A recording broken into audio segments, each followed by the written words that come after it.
Bismillahirrahmanirrahim. Assalamualaikum warahmatullahi wabarakatuh. Perkenalkan, saya Daniel Prayogo dari kelompok 5. Saya akan mempresentasikan mengenai konsolidasi pada anak perusahaan yang dimiliki kurang dari kepemilikan penuh. Materi ini adalah penyelesaian atau tugas besar untuk di mata kuliah akuntansi keuangan lanjutan 1. Nah, di kelompok 5 ini terdiri dari saya sendiri dengan Dani Adi Prayogo dengan NIM 1212020055. Dilanjutkan dengan NIM 12120014 Hikmatul Muasasah. Selanjutnya Okiviandi dengan 1212020085 dan yang terakhir Marisna Kakabito dengan 1211944. Menurut Becker 2010, seluruh aset, kewajiban, pendapatan, dan beban anak perusahaan dimasukkan dalam laporan keuangan konsolidasi. Terlepas apakah anak perusahaan tersebut merupakan anak perusahaan yang dimiliki sepenuhnya ataupun tidak. Rasio kepemilikan saham biasanya di perusahaan induk pada anak perusahaan tidak berpengaruh jumlah yang dimasukkan dalam laporan keuangan anak perusahaan dalam laporan induk. Pada anak perusahaan tidak berpengaruh ya jumlah yang dimasukkan dalam laporan keuangan anak perusahaan dalam laporan keuangan konsolidasi harus dimasukkan 100%. Nah, oleh karena itu jika perusahaan induk tidak memiliki kepemilikan penuh atas anak perusahaan, maka klaim pemegang saham non-pengendali harus tercermin dalam laporan keuangan konsolidasi. Nah, yang pertama yaitu pengaruh kepemilikan non-pengendali. Jika anak perusahaan tidak memiliki kepemilikan penuh, pendekatan konsolidasi secara umum sama dengan kepemilikan penuh, namun perbedaannya terletak pada laba bersih dan laba konsolidasinya. Yang pertama yaitu laba konsolidasi. Laba bersih konsolidasi adalah bagian dari total laba suatu perusahaan yang dialokasikan kepada pemegang perusahaan induk. Nah, ini biasanya disesuaikan dengan amortisasi atau penurunan nilai dan penghapus bukuan diferensial atau biasa kita sebut dengan goodwill dengan perusahaan induk yang memperoleh keuntungan dari operasinya sendiri. Perhitungan laba bersih konsolidasi dapat dilakukan secara dua cara, yaitu pendekatan tambahan atau additive approach dapat digunakan dengan menambahkan laba bersih ekuitas perusahaan induk ke bagian laba bersih anak perusahaan. Alternatif yang kedua biasanya digunakan adalah pendekatan residu atau residual approach seperti yang digunakan dalam kertas kerja konsolidasi. Dengan laba terpisah antara induk dan laba bersih anak perusahaan, perbedaannya terletak pada urutan perhitungannya saja. Keduanya memperoleh hasil yang sama. Nah, saya akan menggambarkan ilustrasi perhitungan laba bersih konsolidasi.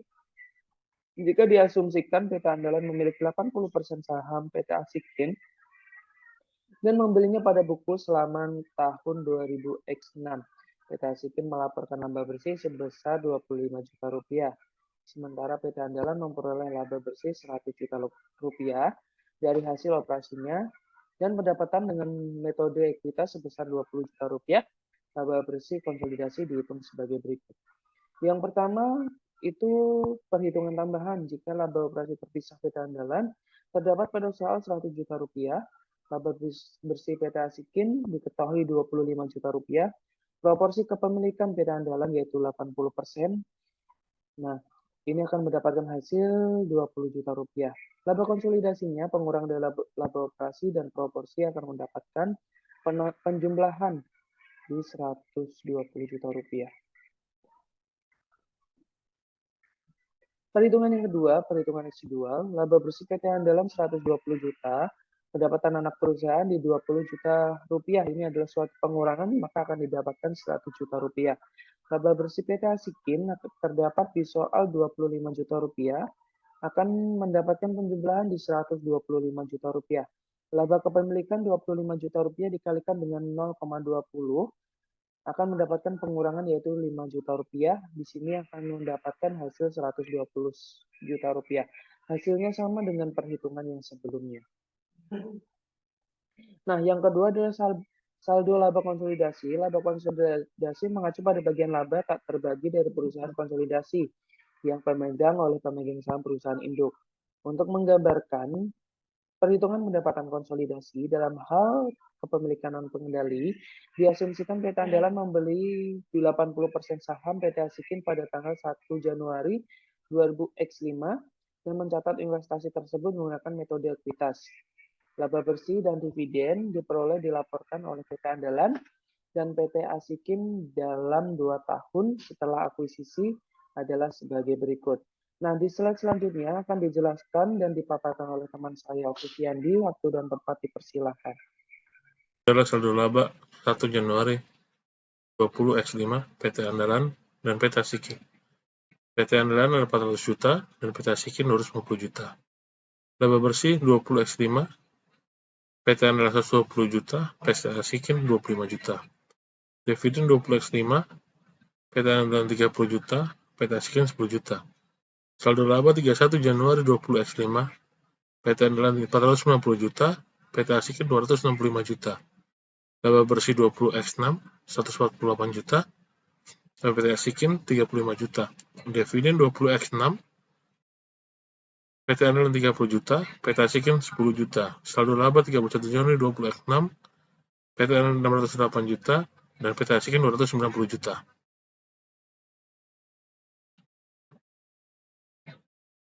Penyusunan neraca konsolidasi sesaat setelah akuisisi kepemilikan pengendali. Proses konsolidasi untuk anak perusahaan yang dimiliki secara mayoritas sama dengan anak perusahaan yang dimiliki sepenuhnya. Hanya saja, klaim dari pemilik dan pengendali atau minoritas harus disertakan. Asumsi PT Induk membeli 80% saham biasa anak perusahaan sebanyak 310 juta lembar saham. Status kepemilikannya adalah sebagai berikut. Biaya perolehan investasi 310 juta, nilai buku. Saham biasa PT Anak 200 juta, saldo laba PT Anak 100 juta. Hasilnya ada 300 juta. Bagian PT Induk adalah 80% kali 300 juta, sama dengan 240 juta. Perbedaan nilai buku dengan nilai harga perolehan adalah 70 juta. Berikut adalah data-data keuangan yang ada dari PT Anak dan PT Induk. Aset kas PT Induk 40 juta, PT Anak 50 juta. Piutang PT Induk 75 juta, PT Anak 50 juta. Persediaan 100 juta, PT Anak 60 juta. Tanah 105 juta, PT Anak 40 juta. Bangunan peralatan PT Induk 800 juta, PT Anak 600 juta. Akumulasi penyusutan PT Induk 400 juta, PT Anak 300 juta. Investasi saham pada PT Anak 310 juta. Total aset PT Induk 1M 100 juta, PT Anak 500 juta. Kewajiban ekuitas, utang dagang PT Induk 100 juta, PT Anak 100 juta. Obligasi 200 juta, PT Anak 100 juta. Saham biasa 500 juta, PT Anak 200 juta. Saldo laba 300 juta, PT Anak 100 juta. Total kewajiban dan ekuitas adalah 1,1 M dan PT Anak 500 juta.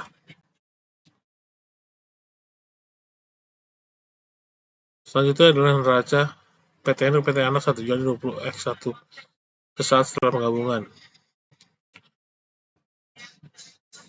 Detail bisa dilihat di gambar berikut ini. 3. Konsolidasi setelah akuisisi kepemilikan pengendali. Konsolidasi pasca akuisisi mencakup penyusunan laporan keuangan konsolidasi yang lengkap. 1. Tahun penggabungan usaha. Penggabungan PT Induk dan PT Anak perusahaan terjadi pada awal 20X5. Selain itu, PT Induk mengakui laba dan dividen PT Anak sepanjang tahun berjalan, dan laporan keuangan konsolidasi memperlakukan kedua perusahaan tersebut sebagai satu perusahaan sepanjang tahun. A. Ayat jurnal induk perusahaan. PT Induk mencatat jurnal sebagai berikut selama tahun 20X5. Pada saat pembelian, investasi pada saham PT Anak pada kas. Nilainya adalah 310 juta. Pencatatan dividen, kas pada investasi pada saham PT Anak nominal 24 juta. Pencatatan pendapatan metode ekuitas. Investasi pada saham PT Anak pada pendapatan dari PT Anak perusahaan nominal 40 juta. Sebagai tambahan, perusahaan induk harus menghapus selisih pembelian dengan entry jurnal berikut. Pendapatan PT Anak, investasi saham PT Anak, nominal 4 juta. Menyesuaikan perbedaan margin keuntungan pada persediaan terjual.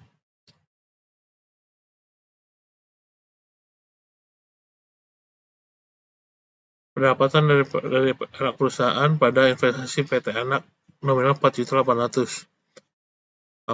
Amortisasi selisih bangunan dan peralatan 48 juta bagi 10 tahun. Selanjutnya, pendapatan dari anak perusahaan pada investasi pada saham PT Anak nominal 2 juta. Mengamortasi goodwill 10 juta dibagi 5 tahun. Kertas kerja konsolidasi tahun penggabungan usaha setelah laba anak perusahaan accrual dimasukkan dan pembukuan PT Induk, data neraca disesuaikan dari perusahaan yang digabungkan dimasukkan ke dalam lembar kerja konsolidasi. Entry eliminasi sebagai berikut.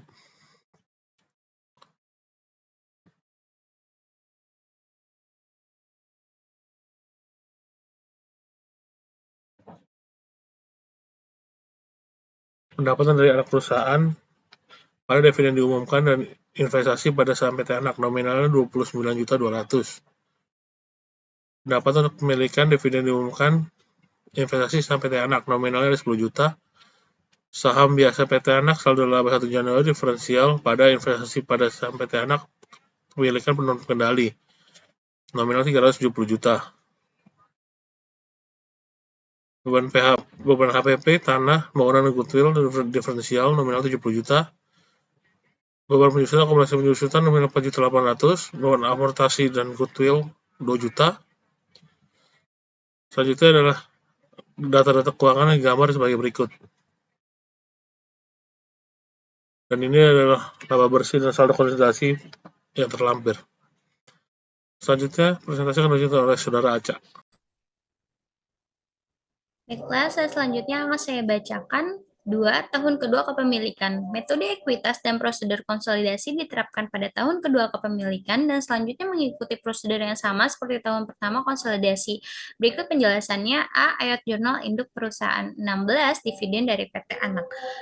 Kas pada debit 32 juta, investasi saham PT Anak pada kredit 32 juta, hasil dari 40 juta dikali 80%, 17 untuk mencatat pendapatan metode ekuitas, investasi saham PT Anak pada debit 60 juta, pendapatan dari PT Anak pada kredit 60 juta, hasil dari 75 juta dikali 80%.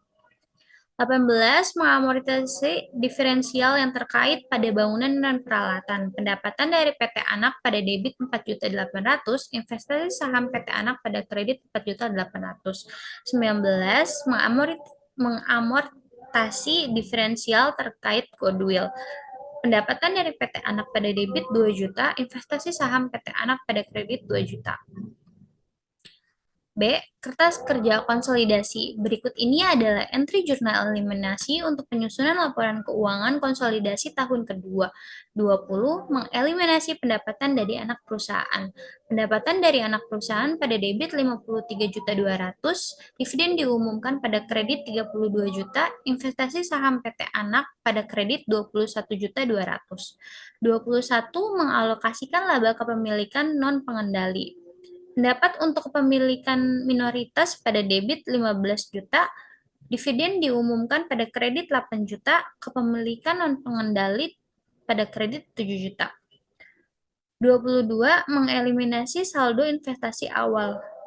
Saham biasa PT Anak pada debit 200 juta, saldo laba 1 Januari pada debit 120 juta, diferensial pada debit 58.200.000. Investasi saham pada PT Anak pada kredit 315 juta, kepemilikan non-pengendali 64 juta pada kredit.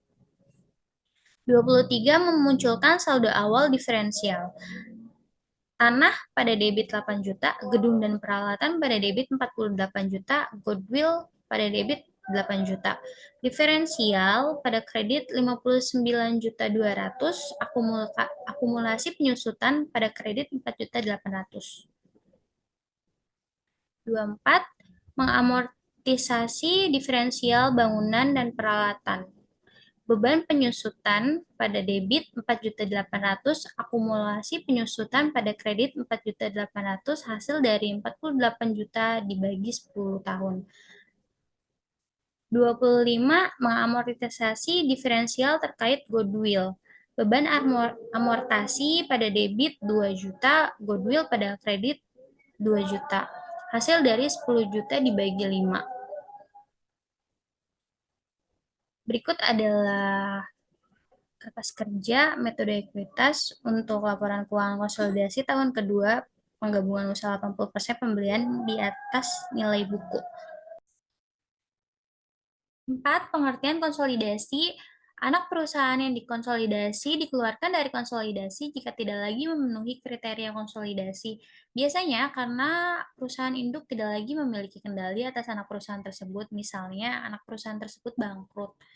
Dalam beberapa kasus, anak perusahaan juga tidak memenuhi syarat untuk dilaporkan menggunakan metode ekuitas dan entitas induk harus dilaporkan menggunakan metode biaya. Ketika terjadi perubahan metode akuntansi, maka laporan keuangan setelah perubahan tersebut terjadi dipandang sebagai laporan keuangan suatu entitas yang berbeda. 5. Perlakuan laba komprehensif lainnya. Pendapatan komprehensif lain atau other comprehensive income yang mencakup seluruh pendapatan, beban, laba, dan rugi berdasarkan prinsip akuntansi yang berlaku berikut laba bersih dan saldo laba konsolidasi. Berikut contoh gambar 6 laba bersih dan saldo laba konsolidasi tahun 20X1 80% pembelian di atas nilai buku.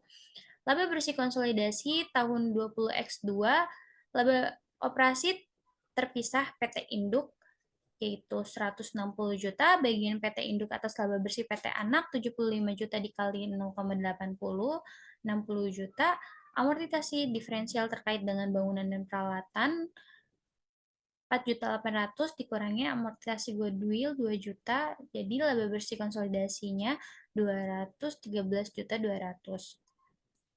Saldo laba konsolidasi pada tanggal 31 Desember tahun 2000 X2.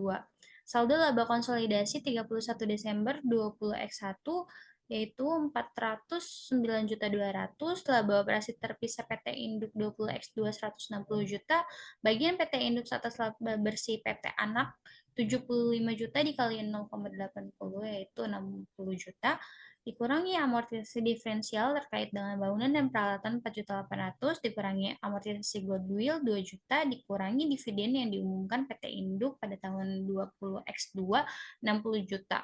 Jadi saldo laba konsolidasi per 31 Desember 20X2 yaitu 562.400.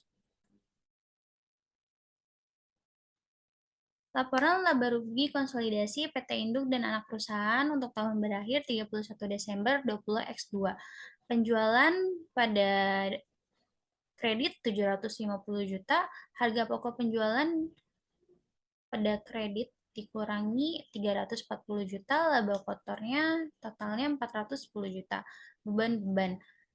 Penyusutan dan amortisasi 76.800, beban lainnya 105 juta. Total beban 181.800 juta. Dikurangi laba kotor dan total beban hasilnya 228.200. Pendapatan untuk kepemilikan non pengendali dikurangi 15 juta, laba bersih konsolidasi totalnya 213.200. PT Induk dan anak perusahaan laporan saldo laba konsolidasi untuk tahun berakhir 31 Desember 20X2. Saldo laba konsolidasi 1 Januari 20X2 409.200, laba bersih konsolidasi 20X2 213.200 dikurangi dividen diumumkan 20X2 60 juta. Total saldo laba konsolidasi 31 Desember 20X2 yaitu 562.400. PT Induk dan anak perusahaan neraca konsolidasi 31 Desember 20X2. Aset, ada kas pada kredit 306 juta, piutang usaha 230 juta, persediaan 270 juta, tanah 223 juta, bangunan dan peralatan pada debit 1.448 juta. Akumulasi penyusutan 849.600. Goodwill-nya 6 juta, total dari keseluruhannya 1.633.400. Kewajiban utang dagang pada debit 200 juta, obligasi pada debit 300 juta, kepemilikan non pengendali 71 juta pada kredit, saham biasa 500 juta pada debit, saldo laba 562.400 pada kredit. Totalnya 1.633.400.000. Modifikasi kertas kerja konsolidasi. Jika perusahaan induk atau anak perusahaan mencatat penghasilan komprehensif lain, lembar kerja konsolidasi umumnya menyertakan bagian tambahan untuk penghasilan komprehensif lain. Bagian ini memudahkan perhitungan jumlah pendapatan komprehensif lain jika ada yang dialokasikan kepada kepentingan non-pengendali dan jumlah akumulasi pendapatan komprehensif lain yang akan dilaporkan dalam neraca konsolidasi. Untuk menggambarkan proses konsolidasi ketika anak perusahaan melaporkan penghasilan komprehensif lain, diasumsikan bahwa selama tahun 20x5, anak perusahaan membeli investasi yang diklasifikasikan dalam kelompok tersedia untuk dijual seharga 20 juta pada tanggal 31 Desember 20x5, nilai wajar efek tersebut meningkat menjadi 30 juta.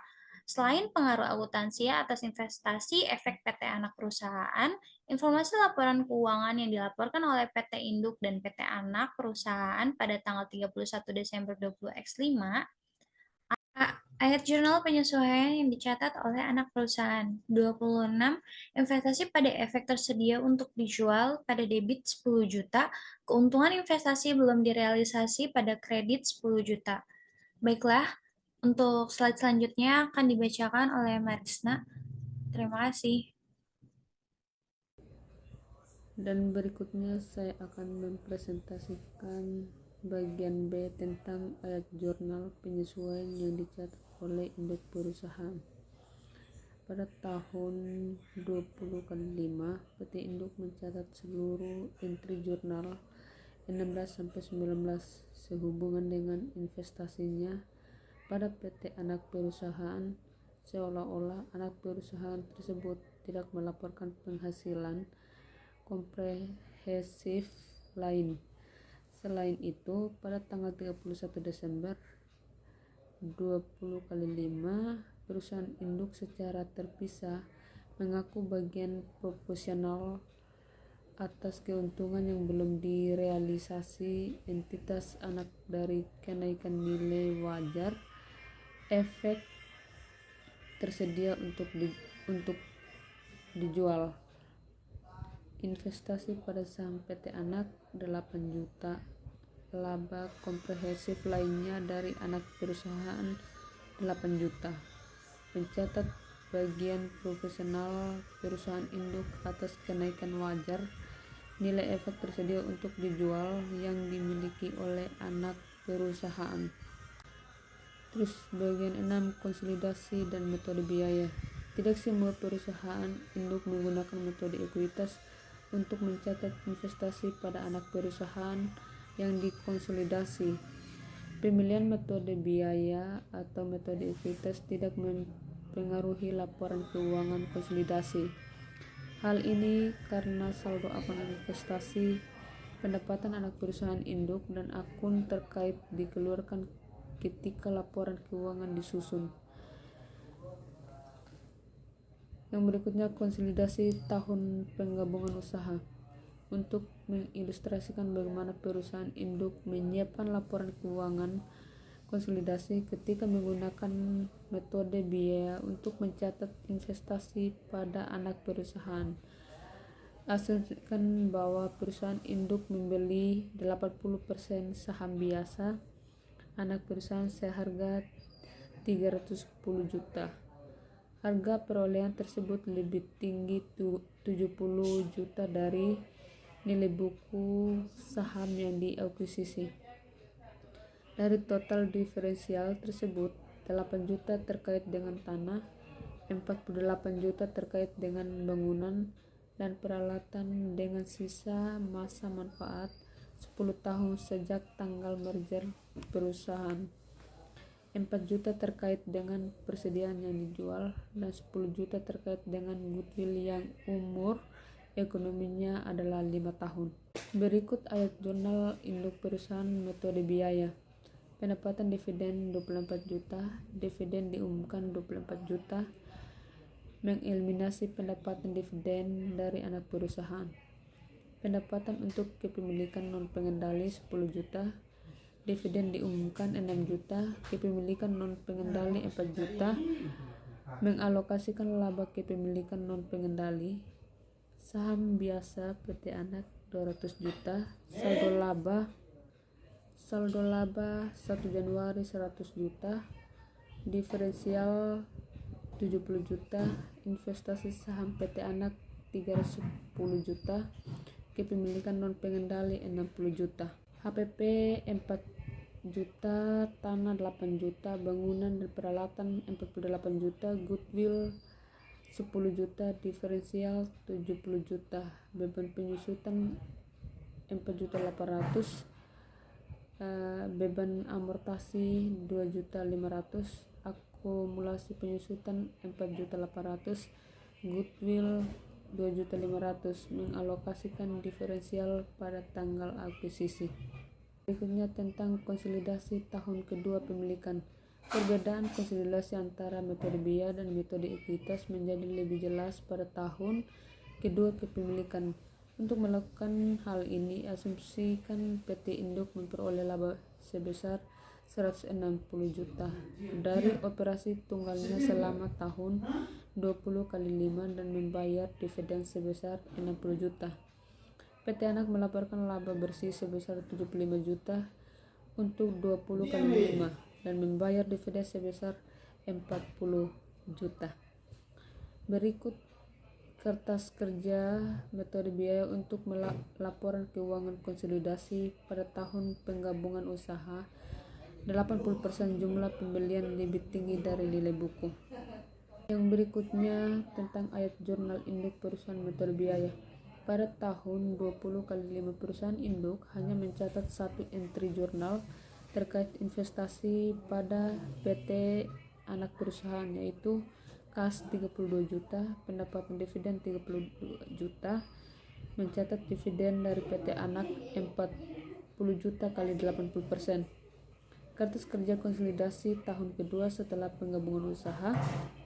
Dua entry jurnal, yang pertama sama dengan yang digunakan pada tahun pertama. Ayat jurnal mengeliminasi pendapatan dividen anak perusahaan terkait investasi pada PT Induk. Pendapatan dividen 32 juta, dividen diumumkan 32 juta.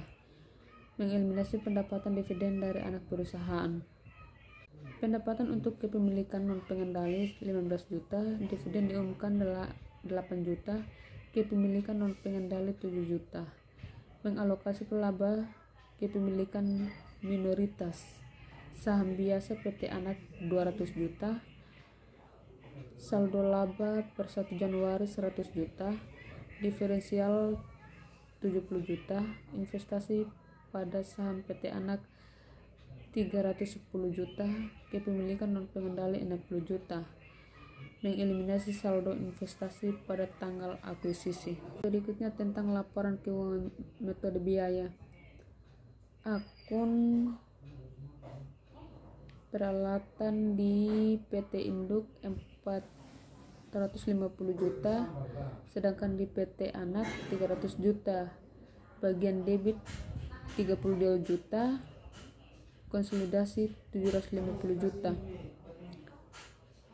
Akun pendapatan dividen PT Induk 32 juta, debit 32 juta. Kredit PT Induk 462 juta, PT Anak 300 juta, konsolidasi 750 juta. Beban harga pokok penjualan PT Induk 180 juta, PT Anak 160 juta, sedangkan konsolidasi 340 juta. Akun penyusutan dan amortasi PT Induk 50 juta, PT Anak 20 juta, debit 4.800.000, konsolidasi 76.800.000. Beban lainnya PT Induk 60 juta, PT Anak 45 juta, konsolidasi 105 juta. Debit PT Induk 290 juta, PT Anak 225 juta, sedangkan konsolidasi 521 juta. Pendapatan untuk kepemilikan non pengendali bagian debit 15 juta, konsolidasi 15 juta. Laba bersih dibawa ke depan. PT Induk 192 juta, PT Anak 75 juta, debit 53.800.000, sedangkan konsolidasi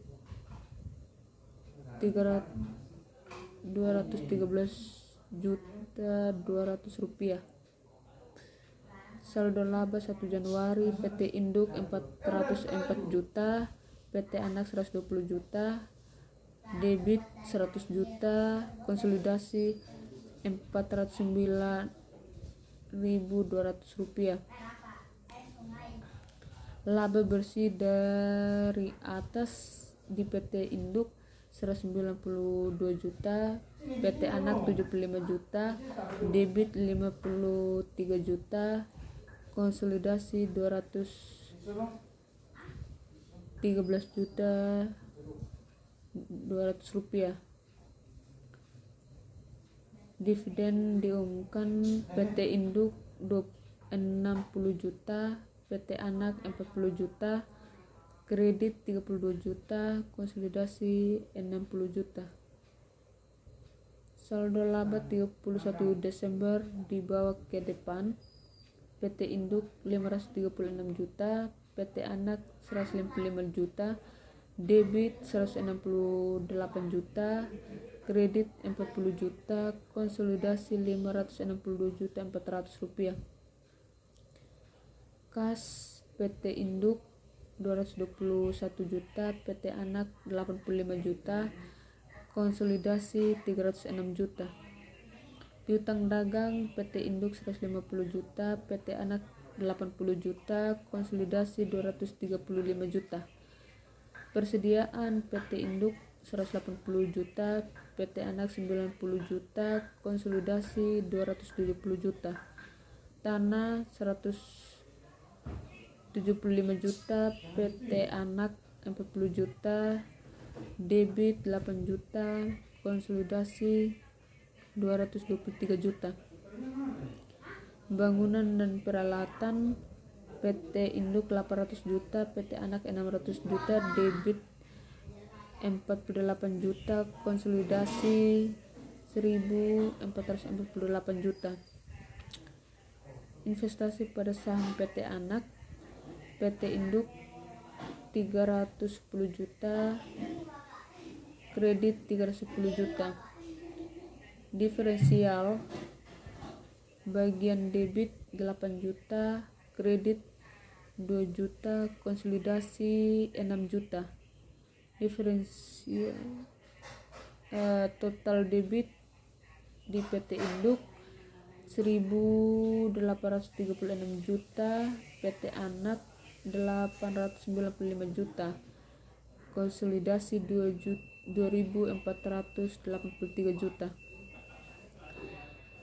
Akumulasi penyusutan PT Induk 500 juta, PT Anak 340 juta, bagian kredit 4.500.000, konsolidasi 849.600.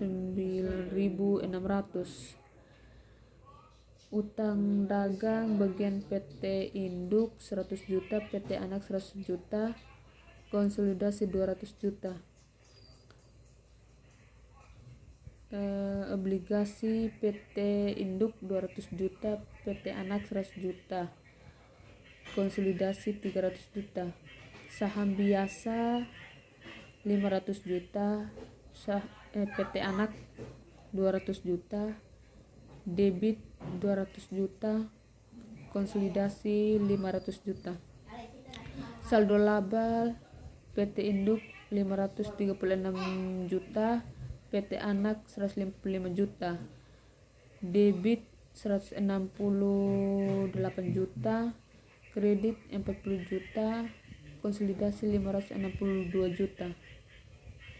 562 juta 400. kepemilikan non pengendali bagian kredit 7 juta, sedangkan konsolidasi 71 juta.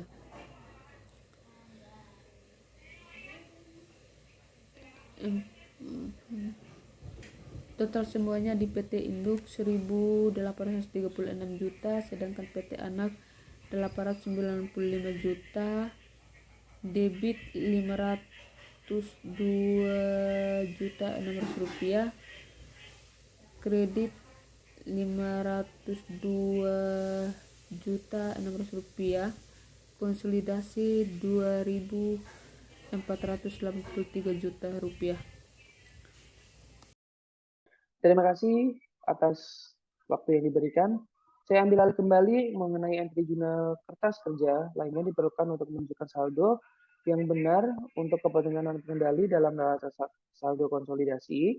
Entry jurnal tambahan memerlukan perhitungan akan didapat sebagai berikut, yaitu saldo laba PT Anak tanggal 1 Januari 2000X5 terdapat di 120 juta rupiah. Saldo laba PT Anak saat diakuisisi pengurang sebagai di 100 juta rupiah. Laba yang didistribusikan yaitu 20 juta rupiah, bagian kepemilikan non pengendali 0,2. Kenaikan dialokasikan kepemilikan non pengendali yaitu 4 juta rupiah. Nah, ayat jurnal yang diperlukan yaitu yang poin 44 akan mendapatkan saldo laba di 1 Januari di debit 4 juta rupiah, kepemilikan non pengendali di 4 juta rupiah. Di poin 45, tanah akan mendapatkan di debit 8 juta rupiah, bangunan dan peralatan di 48 juta rupiah, goodwill di 8 juta rupiah, di debit. Saldo laba 1 Januari akan mendapatkan di 10.800.000 rupiah. Nah, di kreditnya ini ada diferensialnya terdapat di 70 juta rupiah. Akumulasi penyusutan di 4.800.000 rupiah. Nah, jurnal ini untuk mengalokasikan sisa diferensial pada saat awal periode. Yang nomor 46 ini beban penyusutan di 4.800.000 rupiah. Akumulasi penyusutan 4.800.000 di kredit. Nah, beban amortisasi goodwill akan mendapatkan beban amortisasinya di 2 juta rupiah di debit, nah goodwill di 2 juta di kredit. Nah, berdasarkan metode biaya perusahaan induk tidak mengakui amortisasi atau penghapusan diferensial dalam pembukaannya sendiri, akibatnya saldo awal yang dilaporkan perusahaan induk harus dikurangi penghapusan kumulatif selisih yang diakui dalam laporan keuangan konsolidasinya. Nah, di sini adalah saldo laba konsolidasi. Pada tanggal 1 Januari 2000X5 diperoleh kertas kerja konsolidasi dengan menggabungkan saldo laba induk perusahaan dan saldo laba anak perusahaan yang di debit dan kredit dari beberapa entry jurnal eliminasi. Saldo laba tanggal 1 Januari 2000X5 akibatnya sebagai saldo laba anak perusahaan harus dialihkan secara horizontal dan dimasukkan di dalam saldo laba konsolidasi. Sekian presentasi dari kelompok 5. Saya pamit undur diri. Sebelumnya minta maaf jika ada salah kata dan terima kasih atas waktu yang diberikan. Selamat beraktivitas kembali. Wassalamualaikum warahmatullahi wabarakatuh.